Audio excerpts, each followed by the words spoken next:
Result आपका 10 अक्टूबर को यानी कि मंगलवार के दिन आने का पूरा संभावना है। संभावना नहीं 100% कहिए कि आएगा ही आएगा। सबसे बड़ा प्रश्न ये है, और जितने भी अभ्यर्थी हैं इस 2 दिन में बहुत अधिक टेंशन में हैं, और होता भी है, लाजमी है। एग्ज़ाम से पहले रिजल्ट आता है तो टेंशन होता ही है। सब यही जानना चाह रहे हैं कि आखिर सर फाइनल कट ऑफ क्या रहने वाला है। तो रफली मैं हर सब्जेक्ट का आपको एक आइडिया दे दूंगा कि क्या कट ऑफ आपके सब्जेक्ट का रहेगा। अगर उससे आप ऊपर हैं तो आपको ज़्यादा टेंशन नहीं लेना चाहिए, आप अपने आप को सेफ मान सकते हैं। इसके अलावे जो रिज़ल्ट आ जाएगा, रिज़ल्ट के साथ क्या प्रक्रियाएं हैं, रिज़ल्ट के बाद क्या कुछ होने वाला है, इन सभी बिंदु पे हम लोग चर्चा करेंगे। आप लोग से निवेदन बस इतना है कि वीडियो को लाइक ज़रूर कर लीजिए, और अगर अभी तक सब्सक्राइब नहीं किया है तो सब्सक्राइब कर लीजिए, क्योंकि समय के साथ जो जो अपडेट आता रहेगा आपको यहाँ पे आसानी से मिलता रहेगा। इसके अलावा एक और महत्वपूर्ण मुद्दा है जो पिछले कुछ दिनों से खास करके यूट्यूब पे चलाया जा रहा है कि जो कट ऑफ है, कट ऑफ यानी कि जो 40% का कट ऑफ है, इसमें 5% का छूट मिलेगा। और आज क्योंकि इस तरह का खबर अखबार में भी छापा गया, तो इसकी क्या सत्यता है, क्या वास्तव में ऐसा कुछ होने वाला है, इस पे भी हम लोग एक नज़र डालेंगे। सबसे पहले शुरुआत करते हैं। तो देखिए, रिजल्ट का जो कन्फर्म है कि इस पे आप कहने के लिए, सुनने के लिए कुछ रह नहीं गया है, क्योंकि जो विभाग का पत्र है उसमें ये बात का चर्चा है कि 10 तारीख को रिजल्ट आने का पूर्ण संभावना है।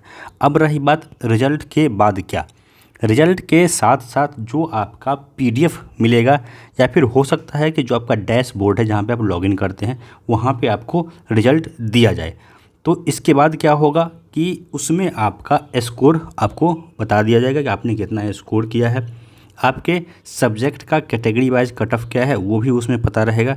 इसके अलावे आप अपने सब्जेक्ट के लिए किस डिस्ट्रिक्ट के लिए सिलेक्टेड हैं ये भी आपको उसी में बता दिया जाएगा, या तो पीडीएफ में रहेगा या फिर आपका जो डैशबोर्ड है वहाँ पे रहेगा। तो ये तो हो गया रिजल्ट किस तरह से आना है। रिजल्ट आने के बाद क्या होगा, जिस जिला के लिए आप सिलेक्टेड होंगे आपको एक पर्टिकुलर डेट मिलेगा सब्जेक्ट वाइज कि किस सब्जेक्ट के अभ्यर्थी को किस डेट को पहुंचना है। वहां पहुंचने के बाद सबसे पहला जो काम होगा वो होगा आपका बायोमेट्रिक ऑथेंटिकेशन। आपका बायोमेट्रिक मैच किया जाएगा कि जिस अभ्यर्थी ने बैठ के एग्ज़ाम दिया क्या वही अभ्यर्थी यहाँ पे हैं या कोई दूसरा अभ्यर्थी एग्ज़ाम दे दिया और जेन्युइन कोई और था। इसके बाद जितना भी एजुकेशनल क्वालिफिकेशन का डॉक्यूमेंट है आपको ओरिजिनल कॉपी में आपको वहाँ पे प्रेजेंट करना पड़ेगा। इसके बाद ही आपकी आगे की प्रक्रिया जो है वो शुरू की जाएगी। तो ये 2 प्रोसेस है जो आपको ध्यान में रखना है रिजल्ट आने के बाद आपके साथ होने वाला है, जो कि आपके ज़िला में ही होगा। बहुत ज़्यादा चांस है कि डीआरसीसी में हो।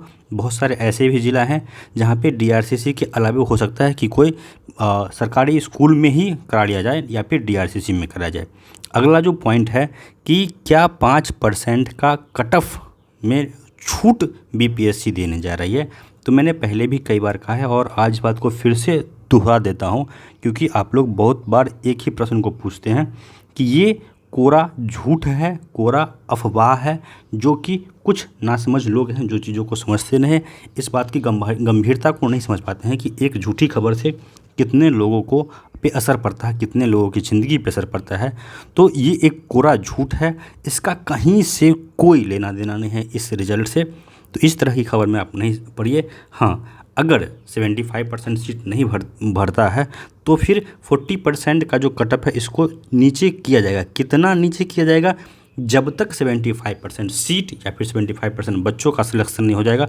तो ये 5% नहीं, ये 10 भी हो सकता है, 20 भी हो सकता है, 25 भी हो सकता है, कुछ भी हो सकता है।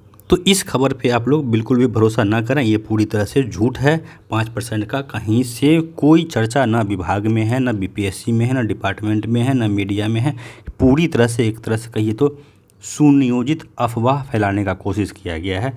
और कुछ लोग हैं जो झूठी खबर जानबूझ के इसलिए फैलाते हैं ताकि जो आप सुनना चाहते हैं वो कहते हैं, और यही कारण है कि उनके चैनल्स पे व्यूज़ कस के आते हैं, भर भर के आते हैं। तो लोगों को मज़ा आता है इस तरह का न्यूज़ चलाओ ताकि भर भर के व्यूज आए।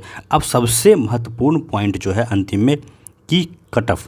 तो देखिए, जो कट ऑफ आपका है मैं सब्जेक्ट वाइज कहता हूँ। देखिए सुनिएगा आप लोग ध्यान से, जो कंप्यूटर साइंस है, मैंने पहले भी कहा है कि कंप्यूटर साइंस में जो जनरल मेल है, अगर आपका स्कोर 55 बन रहा है, आप अपने आप को पूरी तरह से सिक्योर मान सकते हैं। इसके अलावे कैटेगरी वाइज आप इसमें नीचे खसकते जाइए तो 2-2 नंबर जैसे कि अगर आप महिला हैं तो महिला के लिए कोई कट ऑफ कंप्यूटर साइंस में भी नहीं होगा। मैं पहले भी कहता रहा हूँ, एक एक बात को मैं कह देता हूँ ताकि आप लोगों को कन्फ्यूजन न रहे।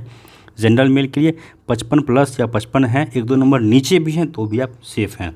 महिला के लिए कोई कट ऑफ नहीं, जो आपका 38 नंबर या फिर जो भी कैटेगरी वाइज आपका कट ऑफ डिसाइड किया गया है वो अगर आप पा रहे हैं आप पूरी तरह से सेफ़ हैं। बाकी EWS मेल हैं, OBC EBC मेल हैं तो इसमें आप 2-2 नंबर पीछे जा सकते हैं। अगर OBC EBC हैं तो 50 में भी अगर आप हैं तो अपने आप को आप सेफ़ मान सकते हैं। EWS में है तो 52-53 भी है तो आप अपने आप को सेफ़ मान सकते हैं। एग्जैक्ट फिगर कहना असंभव है, लेकिन इस जो मैं कह रहा हूँ इसके 1-2 नंबर ऊपर नीचे होने की पूरी संभावना है। दूसरा सबसे ज़्यादा कंपटीशन वाला जो सब्जेक्ट है वो है SST। तो देखिए SST में कुछ ऐसे लोग हैं, SST सब्जेक्ट में कुछ ऐसे लोग हैं जिनका नो डाउट स्कोर जो है वो 90 प्लस भी है ना। कुछ लोग ऐसे हैं जिनका बहुत ज़्यादा लोग हैं जिनका 80 प्लस भी है, लेकिन कुछ लोगों से कट ऑफ डिसाइड नहीं होता है। तो SST में जो भी जनरल मेल के अभ्यर्थी हैं, अगर आपका 65 मार्क्स बन रहा है, बिल्कुल जब ये रिजल्ट आएगा तो आप लोग मिला लीजिएगा, 1-2 नंबर नीचे हो सकता है, ऊपर जाने की संभावना बहुत कम है और इस हिसाब से फिर आप नीचे खसक सकते हैं। अगर आप फीमेल से हैं तो आपका 60 कम से भी कम है तो भी आप अपने आप को सेफ़ मान सकते हैं। बाकी कैटेगरी वाइज आप लोग 1-2 नंबर पीछे खसक सकते हैं, लेकिन जो जनरल मेल का कट ऑफ है ये मेरे हिसाब से 65 से अधिक नहीं जाएगा। इसके अलावा पेपर 1 या पेपर 2 के जो भी सब्जेक्ट हैं, बाकी सभी सब्जेक्ट में आप अगर अपना कैटेगरी का जो कट ऑफ रखा गया है उसको अगर आप पार कर रहे हैं तो आप अपने आप को 99% सेफ़ मान सकते हैं। कि अगर देख के लीजिए, अगर 48 नंबर कैटेगरी कट ऑफ है जनरल के लिए, अगर आप 50 में भी है तो आप 100% अपने आप को सेफ़ मान सकते हैं। 49 भी है तो अभी आप मान के चलिए कि 80% चांस है कि आपका सिलेक्शन हो जाएगा। वैसे सब्जेक्ट में जहाँ पे सीट से अधिक बच्चे हैं, बाकी जहाँ पे सीट से कम बच्चे हैं, तो अगर आप कैटेगरी कट ऑफ पार हैं तो आप 100% सेफ़ हैं।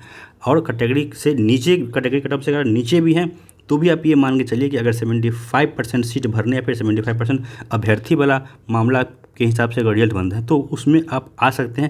लेकिन 48 से कम है तो फिर थोड़ा सा सोचना पड़ेगा जनरल के लिए। बाकी कैटेगरी के लिए जिस तरह से कट ऑफ डिसाइड किया गया आप अपना देख सकते हैं कि आपकी कैटेगरी का कट ऑफ क्या रखा गया है। तो मैं उम्मीद करता हूँ कि आप लोग का ये कन्फ्यूजन दूर ज़रूर हुआ होगा। अगर ये वीडियो थोड़ा सा भी इन्फॉर्मेटिव लगा है तो वीडियो को लाइक ज़रूर कीजिए, चैनल को सब्सक्राइब भी कर लीजिए और समय के साथ जो भी अपडेट होगा ऑथेंटिक आप लोगों को मैं देता रहूँगा। बाकी इस पे भरोसा मत कीजिए, ये जो पूरी तरह से फर्जी न्यूज़ है, अफवाह है। इस वीडियो में इतना ही, धन्यवाद।